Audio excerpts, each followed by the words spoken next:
bạn ấy là củaនេះជារបៀបចូលទៅលើបញ្ជីឈ្មោះសិស្សដែលមាននៅក្នុងថ្នាល P-Tom បាទយើងចូលនោះក្នុងបំណង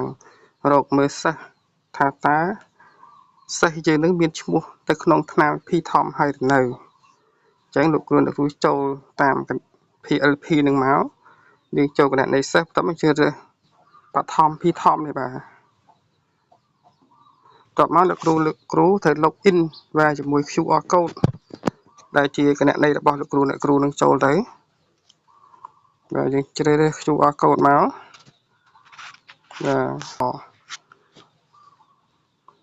បាទនេះយើងចូលរួចរាល់ហើយ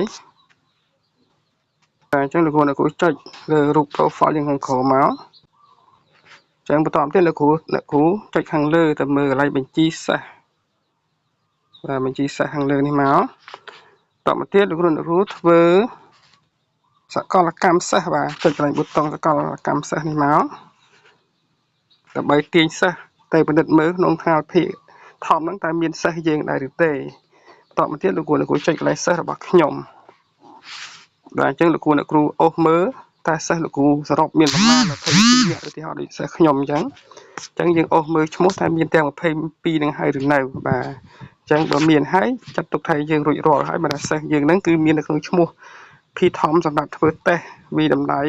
និទេសបាទតាមកម្រិតនិទេសមិនមានដើម្បីធ្វើផែនការបង្រៀនបំពន់បន្ថែមបាទឧទាហរណ៍ថាបើសិនជាយើងបង្រៀន2ថ្នាក់លោកគ្រូទៅរើសថ្នាក់មួយទៀតតែលោកគ្រូកាន់ថ្នាក់ហ្នឹងទៅឧទាហរណ៍ដូចខ្ញុំកាន់ថ្នាក់ទី6មួយទៀតអញ្ចឹងយើងចុចទី6មួយទៀតមកយើងធ្វើសកលកម្មសិស្សនេះទៅ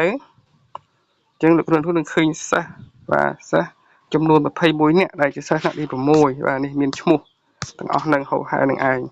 បាទអញ្ចឹងវីដេអូមានតែប៉ុណ្្នឹងបាទសូមអរគុណច្រើន